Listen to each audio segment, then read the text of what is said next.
தானே நிலக்கடலையை இயற்கை முறையில் விவசாயம் செய்து தானே பட்டறையில் செக் எண்ணெய் தயாரித்து விற்பனை செய்யும் விவசாயி பலரது கவனத்தையும் ஈர்த்து வருகிறார்.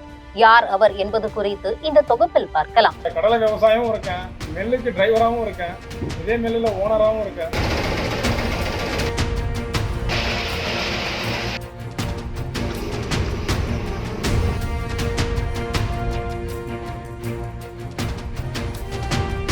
மயிலாடுதுறை மாவட்டம் தரங்கம்பாடி தாலுகா செம்பனார்கோவில் ஒன்றியம் காழியப்பநல்லூர் ஊராட்சி என்என் சாவடி பகுதியைச் சேர்ந்தவர் விவசாயி பழனியப்பன் என்பவர். தனக்கு சொந்தமான நிலத்தில் ஆண்டுதோறும் 3 போகம் நிலக்கடலை சாகுபடி செய்து வருகிறார். நிலக்கடலை சாகுபடி பாரம்பரிய முறையில் இயற்கை உரம் கொண்டு சாண உரம், புண்ணாக்கு, மண்புழு உரம் ஆகியவை கொண்டு இயற்கை முறையில் சாகுபடி செய்யும் நிலக்கடலை அதிக மகசூல் தருவதோடு தரமான நிலக்கடலையாக உள்ளதாக அவர் கூறி வருகிறார்.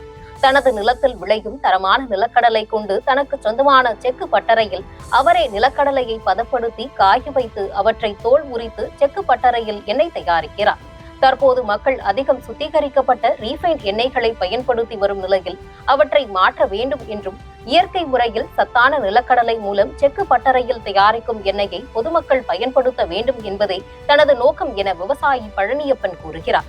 ஆதி காலத்தில் மக்கள் பெரும்பாலும் செக்கு பட்டறையில் தயாரித்த இயற்கை எண்ணெயை பயன்படுத்தி வந்த நிலையில் தற்போது பெரும்பாலான மக்கள் சுத்திகரிக்கப்பட்ட ரீஃபைண்ட் எண்ணெயை பயன்படுத்துவதாக அவர் கவலை தெரிவிக்கிறார். இதனால் பல்வேறு நோய்கள், உடல் உபாதைகள் ஏற்படுவதாகவும் விவசாயத்தை ஊக்கப்படுத்த வேண்டும், விவசாயிகள் முன்னேற வேண்டும் என்றும் பழனியப்பனின் விருப்பமாக இருக்கிறது.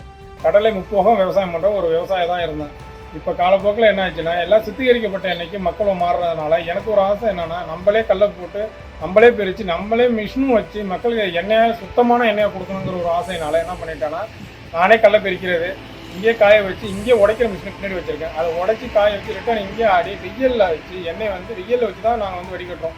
இங்கே ஃபில்டர்லாம் எதுவுமே கிடையாது, இங்கே இதான் இருக்குது, வடிகட்டி தான் கொடுக்குறோம். அதனால் மக்களும் சுத்திகரிக்கப்பட்ட எண்ணெயிலேருந்து மாறி இப்போ எல்லாமே கல்லெண்ணெய் வாங்க வந்துட்டாங்க. உடனே ஆட்டி நாங்கள் இங்கே உடனே கொடுக்குறோம்.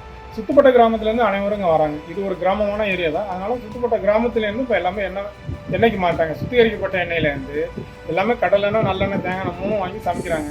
நல்லா இருக்குங்க. தானே விவசாயி, தானே தொழிலாளி, தானே முதலாளி என்ற நிலையில் விவசாயம் செய்து செக்கு பட்டறை நடத்தி எண்ணெய் விற்பனையிலும் ஈடுபட்டு வரும் அவருக்கு மக்களிடையே ஆதரவு பெருகி வருகிறது.